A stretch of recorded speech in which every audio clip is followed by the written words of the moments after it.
신한일 관계를 열어야 한다는 의지가 반영된 정부의 강제징용 피해배상 해법은 2018년 문재인 정부 때 대법원의 강제징용 배상 판결 이후 지속되어 온 한일 간의 극한 갈등을 풀고 갈등과 반목을 넘어 미래로 나아가기 위한 윤석열 정부의 대성적인 결단이라고 평가합니다.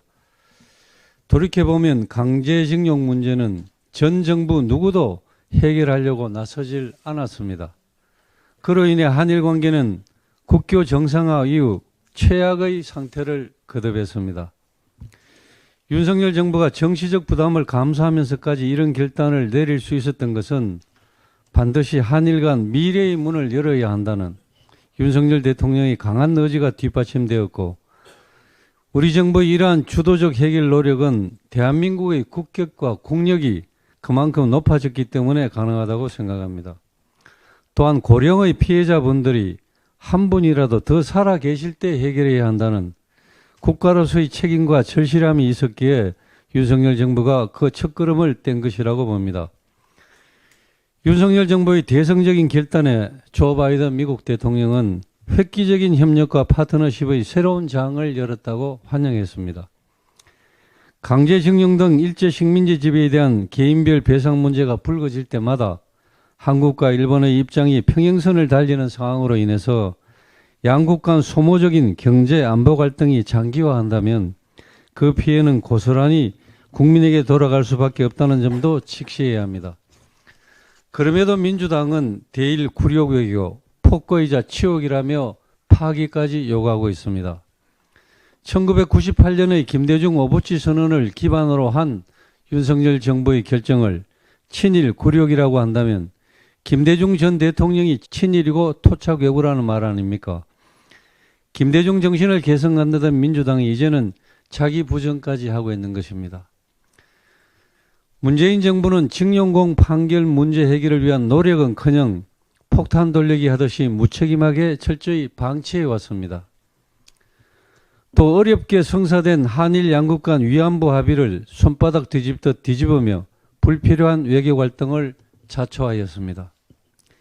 위안부 합의 당시 생존해 계시던 47분의 피해자분들이 이제 많이 돌아가시고 10분밖에 남지 않았습니다.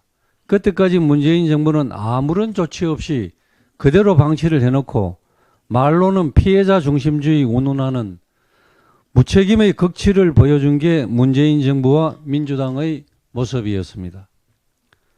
뿐만 아니라 국민들이 반일 감정을 부추기는 것이 자기들 선거에 도움이 된다며 죽창가를 부르라며 반일머리로 국내 정치에 이용하면서 한일 양국 관계를 최악으로 치닫게 만든 장본인이 바로 문재인 정부입니다.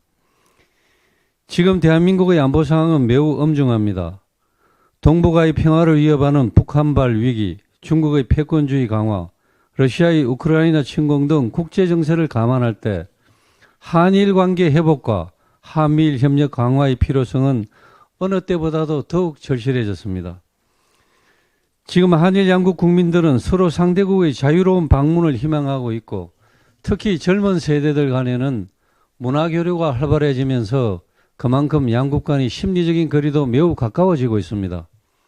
이 기운을 국익에 도움이 될 수 있도록 성화시켜 나가는 것이 양국 정부가 해야 될 역할이라고 생각합니다.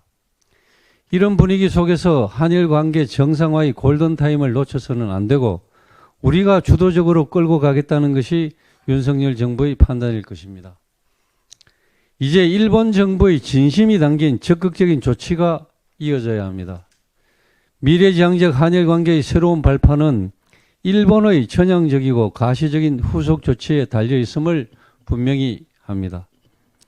우리는 일제의 잔혹한 역사는 결코 잊어서는 안 되며 역사는 지울 수가 없습니다. 하지만 과거에 사로잡혀 미래지향적인 협력관계까지 거부하는 것은 국익에 하등 도움이 되지 않는 점을 명심해야 합니다. 이제 미래로 나아가야 합니다. 국익 앞에는 여야가 따로 있을 수 없고 외교에는 당리당략이 있어서는 안 됩니다.